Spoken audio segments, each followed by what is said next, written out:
The case HOCHFELDER versus ERNST 1976 clarified the scope of auditor liability under the Securities Exchange Act of 1934. In this case, Lester Ney, the president of First Securities Co., committed fraud by diverting clients' funds, and investor accused ERNST of failing to detect the fraud during the audit.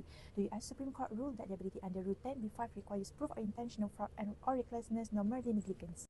Okay, so the next, but the fact of the case here, I'm gonna explain you by divided by 4. So the first one, First Lester Ney, president of First Security Co., engaged in fraudulent scam. He convinced customer to invest in non-existent escrow account, and the funds were misappropriated for personal use. And then the second is the unusual transaction that occurred where the transaction deviated from standard practice. All correspondence was handled by Ney himself. Check was made payable to Ney, and then the role of the auditor, ERNST, in this case is that ERNST was the auditor for First Security, for which the client sued ERNST, alleging that the auditor failed to perform a proper audit, and the suit was based on auditor negligence. And then the last one is about legal proceeding. The district court dismissed the lawsuit, and then the appellate court reversed the decision, arguing that the auditor had a duty to perform an examination of internal control, and the U.S. Supreme Court overturned. Let's look at the liability of the auditor in this case. The key issue was whether ERNST could be held responsible for not detecting Lester Ney's fraud. The investor claimed the auditor were negligent and failed to notice a red flag, like issue with the mail rule, which they argue amounting to aiding and abetting the fraud. However, the U.S. Supreme Court ruled the Rule 10b-5 liability require intent to deceive or defraud, not just negligence, while the court noted that recklessness or extreme carelessness might count as intentional misconduct. There was no evidence ERNST act recklessly. In the end, the auditor were not held liable because they did not act with fraudulent intent or recklessness.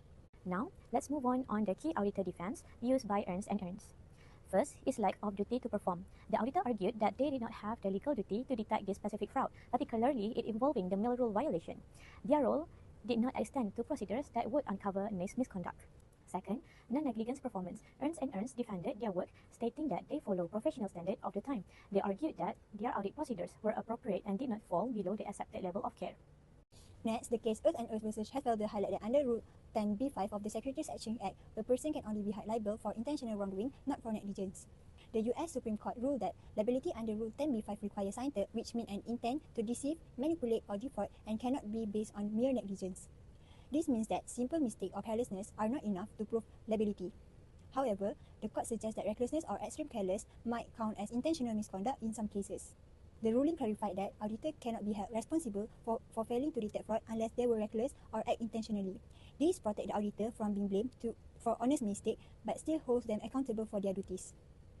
The U.S. Supreme Court ruled the Rule 10b-5 liability requires intent to deceive, manipulate, or defraud. Negligence, like missing fraud in an audit, isn't enough, while recklessness might count as intentional misconduct. There was no evidence ERNST acted recklessly. This decision reinforced the principle that securities law are designed to address intentional wrongdoing, not simple errors or negligence.